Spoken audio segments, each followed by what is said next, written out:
Alright folks, today we're going to do a video on glue. We're going to talk about these different glues we have here. And we're going to talk about different glues and furniture making, guitar making.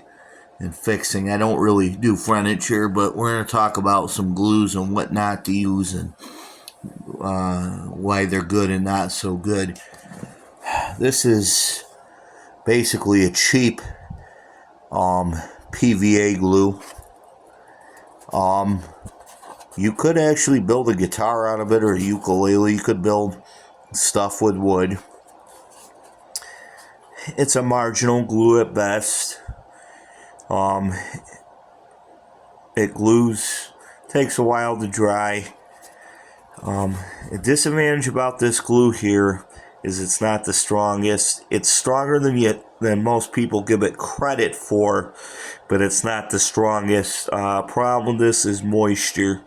If water goes near the joint when it's dry, it can cause it to come loose. That can be a good thing because it's a water-soluble glue, so if you make a mistake, you can easily loosen this up. You can use this on mostly paper and things like that, but technically you could use it on wood and it would hold. However, if the wood's exposed to a lot of moisture and stuff like that, not a good idea. It's would come loose then, but it's a lot stronger than people give it credit for. It's a lot better of a glue than people would think. Alright, I'm going to move on to this glue. This is a Gorilla Glue.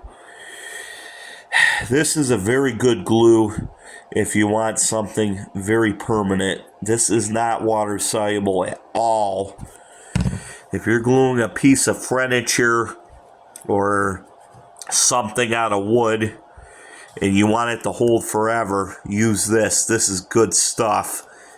However, do not use it on guitars.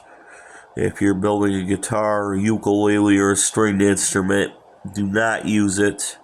Do not, at any cost, use this. It's not water soluble. It's hard to get off.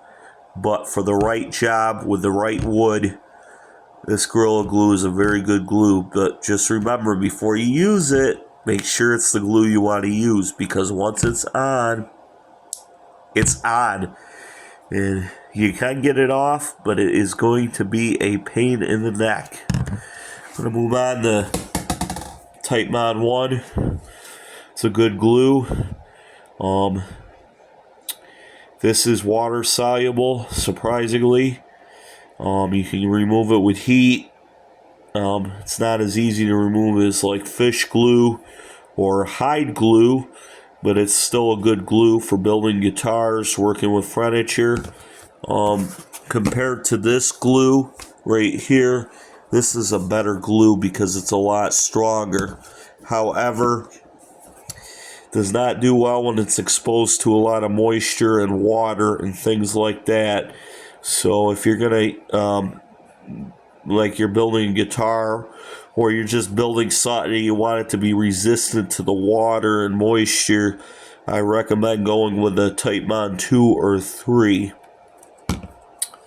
Now we're going to talk about old-fashioned glue, and that's hide glue.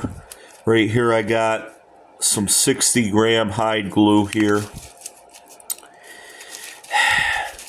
This is really good glue, but it's a little bit of a pain in the neck because you have to heat it in either a baby bottle warmer in a glass jar, or over a stove or a glue pot. There's different ways to heat it. Technically, you could heat it outside over an open flame, in a pot. It is a good glue, though. It's a very old-fashioned glue. This is real hide glue. You have to put it in water, and then when it starts to look a little bit like tapioca pudding, you want to heat it, and you want to move very fast. This is 60 gram, so you have a lot more open time with it. The higher the gram, the quicker the set time though, so something to keep in mind. They do make this in a liquid form if you don't want to use this. Personally, I think the old-fashioned hide glue is better than the modern hide glue. You can put urea in this or pickling salt and keep it in liquid form to give it longer time to work, and then it will just dry like the Titebond. An alternative to hide glue would be fish glue. You can use fish glue for guitar building and furniture building. You do not have to heat it like the hide glue. It's water soluble. This is water soluble, so one good thing about this glue is if you make a mistake, you can reheat it and loosen it and redo what you made a mistake on. You can't do that on this. So that's an advantage about this. Some people build instruments swear by this, that this is the glue you got to use because it will sound so much better. So that another glue I don't have with me is super glue. Believe it or not, you can use that on guitars on the frets. Super glue is very good for gluing on frets. It's a very strong glue. It's a very good glue, but just make sure when you're gluing frets in that you're cleaning it up, because once that super glue's on there, it's a pain to get off. So there's a quick video on glues and the different types of glues that we covered that we had. Hope it was helpful.